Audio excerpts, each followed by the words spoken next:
کیونکہ انہوں نے ایسا کر دیا. تو ہم آپ سے کہتے ہیں کہ جب مذہبی لوگ ایسا کیوں کریں گے؟ مجھے بتائیے آج سے پہلے 1400 سال میں مذہبی لوگوں نے ایسا کیوں نہیں کیا؟ جب آپ نے اپنے بہاف پر لوگوں کو کھڑا کیا، انتشار پیدا کیا، تو اب آپ کو اس کا جواب لینا ہوگا. دو تیاریاں ہوتی ہیں. ایک تیاری ڈنڈے کے ساتھ ہوتی ہے کہ جناب والا نکل کر کے مقابلہ کرنا. ایک تیاری علمی میدان میں ہوتی ہے کہ آپ کو پتا ہو کہ ایک آدمی اگر غلط کہہ رہا ہے تو ہم نے اس کو غلط کیوں کہا، ہم صحیح کیوں ہیں. آپ کو یہ بات معلوم ہونی چاہیے. ہم اور آپ صحابہ کے لیے، پھر بالخصوص خلفائے راشدین کے لیے جو عقیدہ رکھتے ہیں، وہ عقیدہ وہی ہے جو اللہ رب العالمین جل مجدہ کریم نے اپنے کلام میں اور پیارے آقا نے اپنے فرمان میں عطا فرما دیا ہے.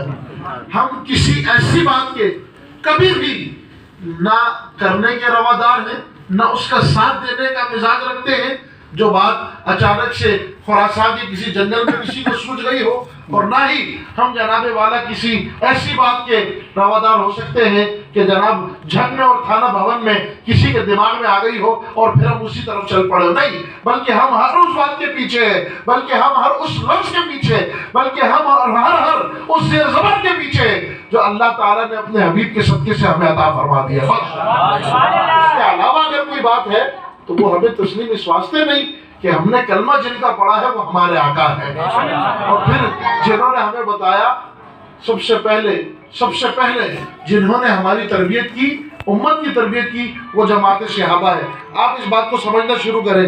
سب سے پہلی بات کیا ہے کہ جناب والا صحابہ کون ہے؟ صحابی کون ہے؟ آپ نے کہا جی صحابی وہ ہے جس نے حضور کو دیکھا، ایمان لایا، مسلمان ہوا، مسلمان اسلام کی حالت میں ان کا انتقال ہو گیا، صحابی کی تعریف ہو گئی ہے. میں آپ کو حدیث شریف سنانے لگا ہوں، سنیے. میرے آقا صلی اللہ علیہ وسلم نے ارشاد فرمایا، کب کی بات ہے؟ ابھی حضرت آدم کی پیدائش بھی نہیں ہوئی ہے. کوئی انسان نہیں ہے، کوئی انسان نہیں ہے. اللہ کے پیارے حبیب صلی اللہ علیہ وسلم فرماتے ہیں، ان اللہ تعالی خلق خلقا ثم نظر الى قلوب الخلائق. سرکار فرماتے ہیں اللہ تعالیٰ نے صبح قیامت سے لے کر آغاز دن سے لے کر صبح قیامت تک جتنی مخلوق کو پیدا کرنا تھا، جتنے انسانوں کو پیدا کرنا تھا، اللہ تعالیٰ نے جب ان سب مخلوقات کی روحوں کو پیدا کیا تو ان سب کے دلوں پر رب نے اپنی نظر ڈالی. بہت توجہ سے حدیث سنیے گا. صحابی کون ہے؟ بہت توجہ سے سنیے گا. آج اگر ہمارے علماء صحابہ کے لیے نکلنے کی بات کرتے ہیں، صحابہ کی عزت و ناموس کی بات کرتے ہیں، تو ایسا نہیں کہ وہ کسی عالم کے گھر کی بات ہے، بلکہ یہ رسول اللہ کی بات ہے، بلکہ یہ دین کی بات ہے، بلکہ یہ ایمان کی بات ہے. سرکار فرماتے ہیں اللہ تعالیٰ نے تمام عالم ارواح میں تمام روحوں کے دلوں کی طرف نگاہ فرمائی، اور جن کے دل اللہ کو بھاگے اللہ تعالیٰ نے انہیں اپنے نبی بنا لیا. حدیث شریف سماعت فرمائے، یاد کر جائے اس کو. اللہ نے انہیں اپنے نبی بنا لیا. پھر ان انبیاء کے سلیکٹڈ دلوں کی طرف رب نے پھر نظر رحمت فرمائی، اور ان سلیکٹڈ دلوں میں جو دل اللہ کو پھر پسند آ گیا، اللہ نے وہ دل مصطفیٰ بنا دیا. یہ سلیکشن تمام ہوئی. پھر ثم نظر الى قلوب الخلائق فاختار منهم اصحابی ونصرائی ووزرائی. انبیاء کی سلیکشن کے بعد اللہ نے صبح قیامت تک جتنی روحیں پیدا ہو رہی تھی تمام پر دوبارہ نظر فرمائی. جن کے دل اللہ کو پسند آ گئے اللہ نے وہ دل میرے صحابہ کے بنا دیے. اب آپ کی بات ذہن میں کریں کہ سرکار فرماتے ہیں جو دل اللہ کو پسند آ گئے، جو دل اللہ کو پسند آ گئے، اللہ نے وہ دل میرے صحابہ کو عطا فرما دیے ہیں. وہ دل میرے صحابہ کے ہیں. اب غور کیجئے، فاختار منہم اصحابی ووزرائی ونصرائی. سرکار فرماتے ہیں اللہ نے اس میں میرے صحابہ سلیکٹ کیے، میرے وزیر سلیکٹ کیے، وہ لوگ سلیکٹ کیے جنہوں نے میرے نام پر جانیں دینی تھی، جنہوں نے میدان بدر میں اترنا تھا. اس کے فیصلے اللہ نے عالم ارواح میں فرما دیے تھے. جن لوگوں نے میدان احد میں حضور کے نام پر جان دینی تھی، جنہوں خندق اور مریسی کے میدانوں کو سر کرنا تھا، جنہوں نے تبوک تک چل کر کے جانا تھا، ساروں کے دل اللہ تعالیٰ نے اپنی نگاہ رحمت سے سلیکٹ فرمائے ہوئے تھے. اب یہ صحابہ کی جماعت ہے کہ ان کو اللہ نے منتخب فرمایا. پھر سرکار فرماتے فاختار منہم وزرائی. اللہ نے اس میں سے میرے وزیر بھی منتخب فرمایا، اللہ نے اس میں سے میرے وزیر بھی منتخب فرمائے۔ اور حدیث کی تشریح حدیث سے سمجھیے، سرکار فرماتے ہیں اللہ نے میرے 2 وزیر آسمانوں پر رکھے ہیں، 2 وزیر زمینوں پر رکھے ہیں، جبرائیل اور میکائیل آسمان پر میرے وزیر ہیں اور ابو بکر عمر زمین پر میرے وزیر ہیں۔ سبحان اللہ، اندازہ کیجئے اس بات کا کہ یہ وزارت کہاں سے ملی۔ یہ عمران خان کی دی ہوئی نہیں ہے، ہاں یہ چور دروازے سے آئی ہوئی باتیں نہیں ہے، ٹھیک، یہ بلکہ وہاں سے ملی ہے جہاں سے رب نے فیصلے فرما دیے۔ رب کا فیصلہ ہے، رب نے وہ دل حضرت صدیق اکبر کو دیا جس دل نے وزیر مصطفیٰ بننا تھا صلی اللہ علیہ وسلم، وہ دل فاروق اعظم کو دیا جس دل نے حضور کی نیابت کرنی تھی، حضور کی خلافت کو سنبھالنا تھا، حضور کی امت کو سنبھالنا تھا۔ اور آگے بڑھی اس بات کی طرف، دیکھیے اللہ رب العالمین نے قرآن مجید میں ارشاد فرمایا اللہ ولی الذین آمنوا، اللہ ان لوگوں کا مددگار ہے جو ایمان لائے۔ بہت توجہ رکھیں، اللہ ان لوگوں کا مددگار ہے جو ایمان لائے، اللہ ان لوگوں کا ولی ہے جو ایمان لائے۔ ہوتا کیا ہے؟ یخرجہم من الظلمات الی النور، اللہ تعالیٰ انہیں تاریکیوں سے نکالتا ہے اور نور میں داخل کر دیتا ہے۔ یہ آیت طیبہ بڑی مشہور آیت طیبہ، آیت الکرسی سے متصل، لا اکراہ فی الدین کے بعد رکوع سے آیت طیبہ پر مکمل ہو رہا ہے۔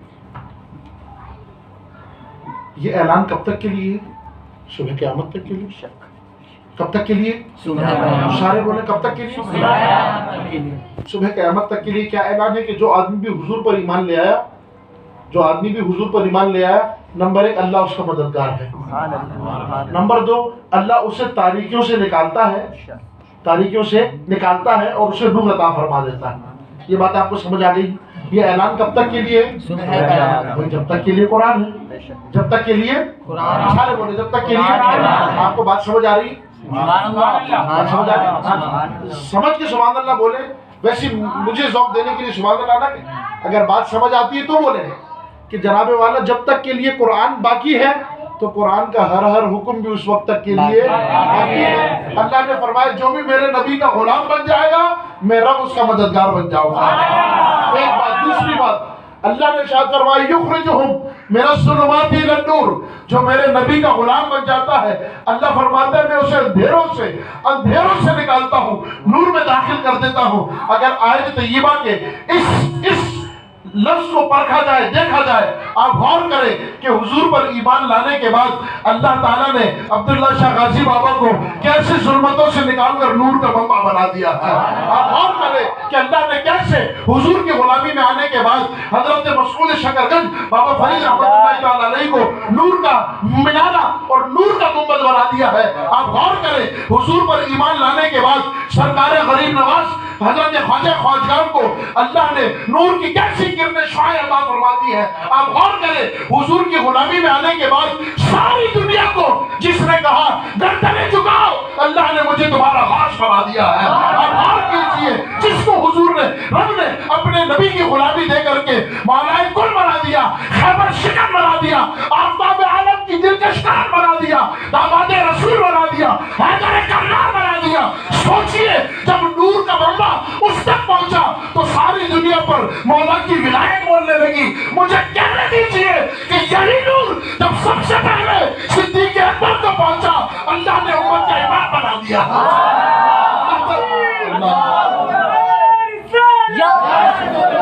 آپ غور کیجئے بھائی جناب والا آج 1400 سال کے بعد اگر کوئی حضور کی غلامی میں آئے تو اللہ اسے ظلمتوں سے نکال دے، نور میں داخل کر دے۔ اور جسے حضور نے کہا ہو کہ ابو بکر تو پڑھ کہ میں اللہ کا نبی ہوں، لا الہ الا اللہ محمد رسول اللہ، مجھے بتائیے ابو بکر پر اللہ نے کیسا نور نازل کر دیا ہوگا، ابو بکر پر رب کی بارگاہ سے کیسی رحمتیں برس رہی ہوگی۔ اس کا کوئی حاشیہ خیال، کوئی تصور، کوئی فکر ایسی نہیں ہے جو اپنے حواس میں، اپنے احاطے میں، اپنے ادراک میں اور اپنی لائنوں کے اندر سے حضرت صدیق اکبر کی لائن کا تعین کر سکے، حضرت صدیق اکبر کے مقام کا تعین کر سکے۔ میرے آقا صلی اللہ علیہ وسلم نے ارشاد فرمایا، بڑی مشہور حدیث ہے، بڑی مشہور حدیث ہے کہ میں نے دنیا میں سب کا جو مجھ پر تھا سب کے احسان کا بدلہ میں نے چکا دیا۔ مشہور حدیث شریف ہے، میں اس آیت طیبہ سے جوڑنا چاہ رہا ہوں، حدیث شریف کی تلاوت کی برکت ہوگی انشاءاللہ۔ دنیا میں مجھ پر جس کا جو تھا میں نے سب چکا دیا ہے، جس کے جو احسانات تھے میں نے سب کے بدلے دے دیے ہیں۔ سوائے ابو بکر کے بدلوں کے، سوائے ابو بکر کے بدلوں کے، کہ ان کا بدلہ نہیں اتارا میں نے. کیوں؟ اس لیے کہ ان کے اتنے احسانات ہیں کہ اس کا بدلہ اللہ تعالیٰ انہیں روز قیامت عطا فرمائے. اچھا اب آیت طیبہ کی طرف ذرا آئے اور دیکھیں کہ اللہ تعالیٰ ارشاد فرما رہا ہے اللہ ولی الذین آمنوا، اللہ ولی ہے ان لوگوں کا جو ایمان لائے.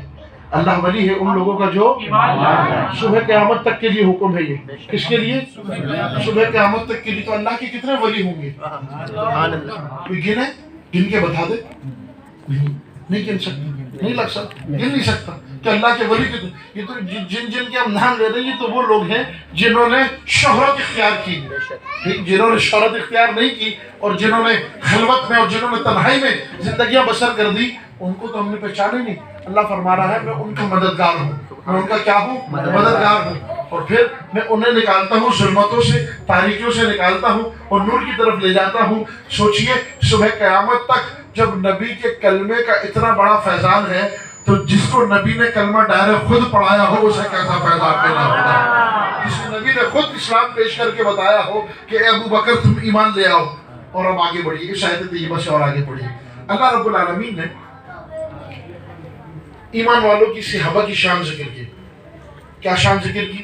لا یستوی منکم، تم میں برابر نہیں ہو سکتے، من انفق قبل الفتح وقاتل، کہ جس نے فتح مکہ سے قبل جو ایمان لایا، فتح مکہ سے قبل جس نے دین کے لیے خرچ کیا، فتح مکہ سے قبل جس نے جہاد کیا.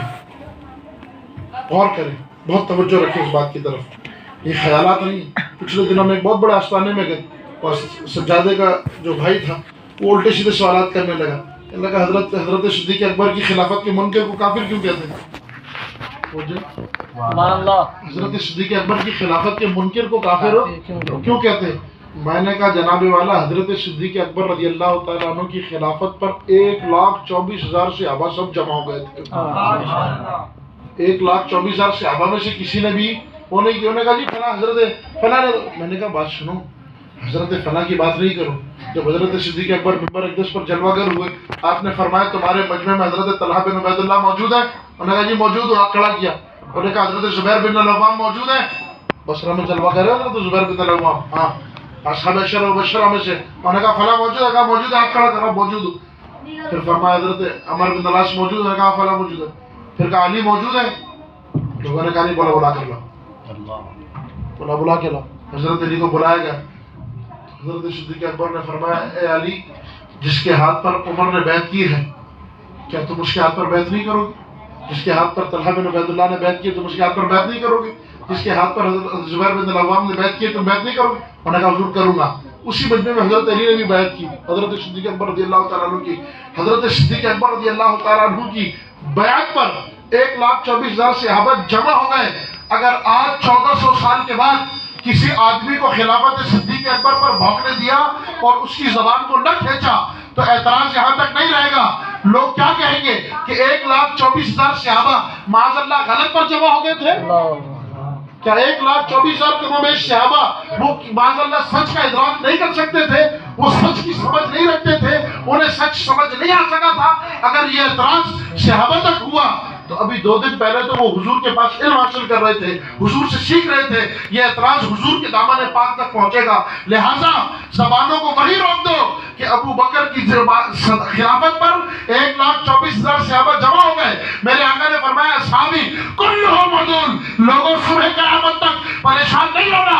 میرے جو صحابی جس جگہ کھڑے ہو کر کے جو فتویٰ دے دے اللہ نے اسے حق پر رکھا ہوا ہوتا ہے، اللہ نے اسے حق پر رکھا ہوا ہے. صحابہ نے حضرت صدیق اکبر رضی اللہ تعالیٰ عنہ کی بیعت کی اور ان کے حق پر ہونے کی سب سے بڑی دلیل یہ ہے حضور نے فرمایا لا تجتمع امتی علی الضلالہ، میری امت کبھی گمراہی پر جمع نہیں ہو سکتی. ایسا نہیں ہو سکتا کہ ساری امت اکٹھی معاذ اللہ گمراہ ہو جائے، بلکہ اللہ کے نبی کی غلامی پا کر کے ان کی یہ شان ہو گئی ہے کہ اللہ تعالیٰ نے اب انہیں جہالت کے ظلمتوں کے اندھیروں سے نکال کر کے ایمان کی روشنی سے منور فرما دیا ہے. اور میری گفتگو کا اختتام حضرت صدیق اکبر رضی اللہ تعالیٰ عنہ کی بارگاہ میں ایک نظر پیش ہونی ہے اور یہ تربیت بھی ہے. مجھے حضرت نے بتایا خواتین بھی سن رہی ہیں، یہ تربیت لیجیے، یہ تربیت کی بات ہے. میں اپنے مزاج سے نہ ہٹوں تاکہ کوئی ایک آدھ بات تربیت کی بھی رہ جائے.